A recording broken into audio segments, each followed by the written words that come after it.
ever opened a fresh booster pack of Magic the Gathering cards and seen only one color of cards? No? If cards are randomly put into boosters, wouldn't it happen all the time by chance? Why do you think it doesn't happen? It turns out that the cards put into a booster pack aren't completely random. Wizards of the Coast figured out long ago that in order to make their booster draft and sealed deck limited formats a fun and challenging experience, they would need to have a bit more control over the contents of a booster pack. And now that we know the contents of a booster pack aren't completely random, we can try to use that information to our advantage when we are drafting on Magic Arena. To the best of the community's knowledge, the current process for creating a booster pack of Magic the Gathering cards goes roughly like this. Giant sheets of Magic cards are printed, cut into individual Magic cards, and then collated into 15-card booster packs containing 1 rare or mythic rare, 3 uncommons, 10 commons, and 1 basic land, or in the case of the most recently printed set, Guilds of Ravnica and Ravnica Allegiance, a guild gate instead of the basic land card. The printing is separated into 3 different kinds of sheets. Sheets with rares and mythic rares on them, sheets with uncommons, and sheets with commons.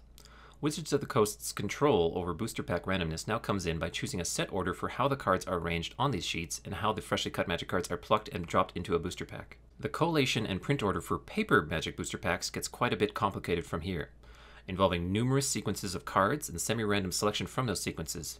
And don't even get me started on foils. If you Google recent sets abbreviation and print run, you might see some of these sequences that community members have been able to infer from many observations. This complicated technique is also applied to booster packs generated for Wizards of the Coast's other digital offering, Magic Online, because why reinvent the wheel? Well, as it turns out, they did reinvent the wheel, or perhaps uninvent the wheel, for Magic Arena, #beta. At the time of this recording, Magic uses a very simple sequence for choosing the uncommons that go into each booster pack for Limited. All of the uncommons, 80 different cards in the case of Ravnica Allegiance, are listed in a set, looping order. A starting point is randomly chosen, and the first, second, and third card from that point are tossed into the virtual booster. This means that the full sequence of uncommons can be reverse engineered relatively quickly.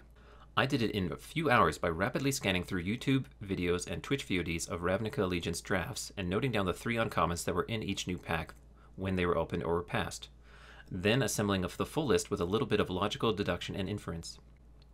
Sequences like these are given the slang term print runs within the Magic community. I've linked this uncommon print run for Ravnica Allegiance for Magic Arena boosters in the video description below. Now that we know that this list exists, how can we use it to improve our draft win percentage? I see 2 primary uses of the uncommon print run at 2 different times. 1, during a draft, and 2, preparing before a draft. Let's start with during a draft. Because Magic Arena has players drafting against AI bots rather than other players, there's no time limit during the draft. You can spend hours hemming and hawing over a draft pick without worry. The time freedom gives you the ability to use this list when a booster pack has been passed to you that is missing an uncommon. It's important to note that the way cards are presented to you during a draft of Magic Arena are sorted in the following manner. First by rarity, then by color and alphabetical order, otherwise known as collector number order. So a sequence of 3 cards on the uncommon print run may appear in a different order in-game than how they would appear on this list, but that is just for how they are sorted for display. Allow me to demonstrate.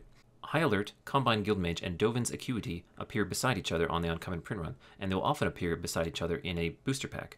Rather than displaying as they appear in the order on the uncommon print run sheet, they will display in collector number order with Combine Guildmage ahead of Dovin's Acuity and ahead of High Alert. Now I'll show you an example from a draft I did on my stream. So now we see a Rhythm of the Wild and the Resolute Watchdog. I think we're going to be able to figure out what was taken out of this pack. In the brief clip I showed, I was passed a booster pack containing Rhythm of the Wild and a Resolute Watchdog with an uncommon missing from the pack.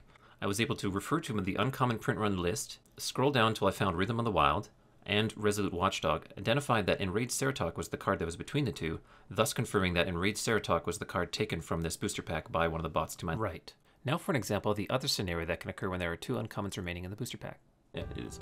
Okay, we get to use our hard-earned uncommon print run knowledge because a Combat Guildmage and a High Alert are remaining in the pack, and I think it's Dovin's Acuity that's left behind, or that was taken. In this booster pack, I was again passed 2 uncommons with an uncommon missing.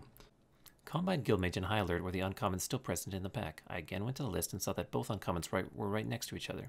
This presents a bit of a challenge. Now we're not sure exactly which card was taken from this booster pack because the third uncommon may have been Shark Crab or Dovin's Acuity. What can we do with this information? We can at least say that a blue card was taken by one of the bots to our right in the booster draft. Another assertion we can make in situations like this is when one of the 2 cards that could have been present in the booster pack and thus drafted by a bot is either significantly better or significantly worse than the 2 uncommons that remain in the booster.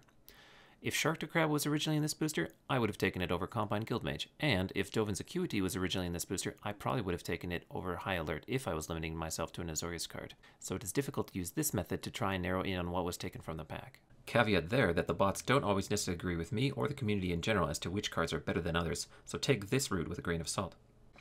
If you're able to use the uncommon print run to identify the uncommon that was taken from the booster pack that was passed to you with some or total certainty, you can then use that information to potentially avoid drafting that color yourself and more quickly find yourself in the open color pair that has good cards that are getting passed to you.